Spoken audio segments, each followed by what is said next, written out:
J'ai du mal à comprendre, les amis. Je suis désolé, je fais cette vidéo parce qu'il y a vraiment des points d'interrogation au niveau de l'agriculture.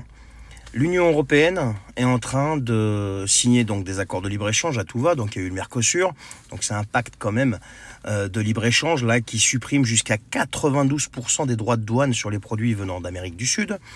Résultat, donc notre secteur agroalimentaire européen va se retrouver avec une claque monumentale, écrasé par une concurrence qui, elle, n'a pas les mêmes impositions, n'a pas les mêmes taxes, n'a pas les mêmes normes que lui, et surtout au niveau des normes sociales, au niveau des normes environnementales, et j'en passe.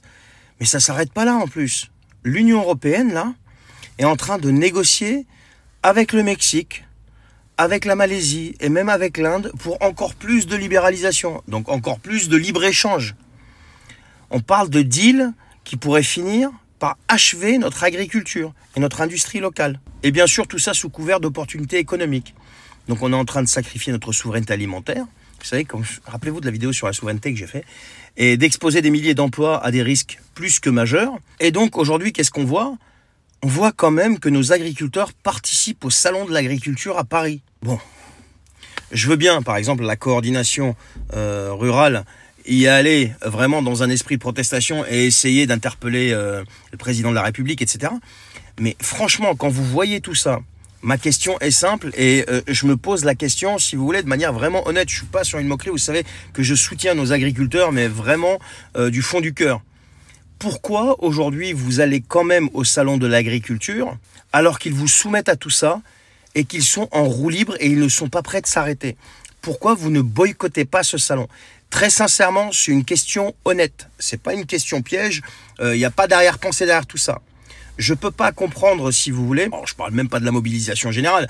Je parle même pas de la FNSEA et compagnie qui sont. Enfin, vous savez ce que j'en pense.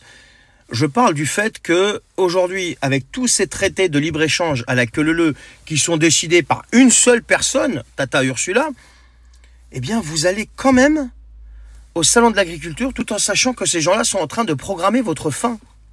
Fin F-I-N. Puis fin F-A-I-M aussi. Mais fin F-I-N. Et encore une fois, je prends soin vraiment des mots que j'utilise. Parce que, bon, pour des raisons de censure.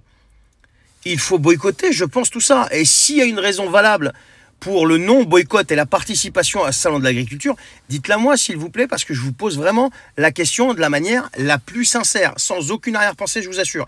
Et encore une fois, je vous apporte tout mon soutien, tout le soutien de l'association que je représente, les Frères Dissidents. Je vous invite à venir visiter notre site, donc www.freresdissidents.com, et vous pouvez adhérer gratuitement. C'est un mouvement de gens qui pensent la même chose, voilà, sans aucune arrière-pensée politique et sans aucune appartenance politique surtout. Donc voilà, dites-moi s'il vous plaît la raison à tout ça, parce que je suis vraiment dans l'incompréhension la plus totale. Allez, bonne journée.